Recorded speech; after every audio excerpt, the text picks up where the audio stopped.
Once again, this is Colin O'Keefe for LXBN TV. Joining me today is Keith Hall, attorney at Stone Pigman Walther Whitman, and author on the Oil and Gas Law Brief. Keith is our first return guest on LXBN TV, and it only makes sense with how popular a subject fracking has been this year. And that really came to a head earlier this month when a draft EPA report supposedly linked fracking to groundwater contamination. Keith, can you walk us through this report, kind of how it came to be and what exactly the EPA's findings were? Right. Several residents who live near Pavilion, Wyoming complained to the EPA back in 2008 that they believed their water didn't taste right. The EPA began collecting water samples, some of them from domestic water wells and some from a couple of monitoring wells that the EPA itself drilled just for the study, collected those samples over a period of about 3 years. And the EPA released this report about 2 weeks ago. The EPA concluded that it believes oil and gas activity, including hydraulic fracturing, has contributed to groundwater contamination near Pavilion. And the reason this has created a lot of attention is if the conclusion holds up that fracturing contributed to groundwater contamination, that would be the first time it's ever been shown that fracturing, as opposed to some other aspect of oil and gas activity, has contributed to groundwater contamination. And we've seen this discussed all over the place. I've seen this study and the articles surrounding it pop up in various news articles. But what's sometimes left out is this report was greeted with a lot of skepticism from everyone ranging from the Wyoming governor to, of course, Encana, which runs the wells. What are their points of criticism with this report? And are those points valid, do you think? Well, the industry and Encana have attacked the report on a few different grounds. One is that the EPA found some chemicals that the agency believes are linked to fracturing, but the EPA only found those in its own monitoring wells that the EPA drilled within a few hundred feet of where the fracturing was taking place.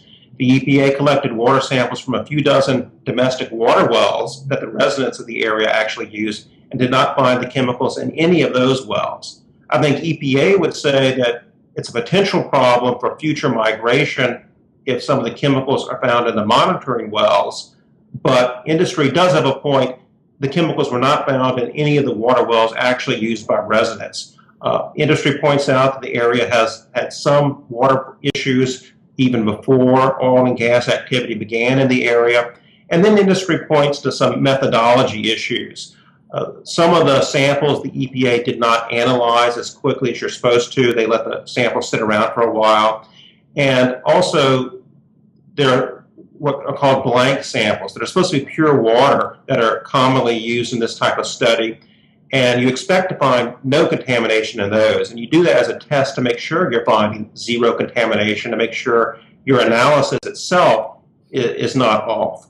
The EPA found some contamination in some of their blank samples. I think the EPA would say this is not enough to throw out all their results, but industry does have a point. You shouldn't be finding contamination in your blank samples. I thought that was a very interesting critique. I know some people had been upset that the EPA didn't include certain third-party bodies and bringing them into this report. So kind of in summary, we're watching as these fracking wells get closer and closer to populated areas. And of course, as the United States works towards being much more energy independent, this is going to play a large role. So what do you think this report says about the hydraulic fracturing industry as a whole? What's its impact? Yeah. Well, supporters of fracturing as well as detractors are both finding things to point to in this study.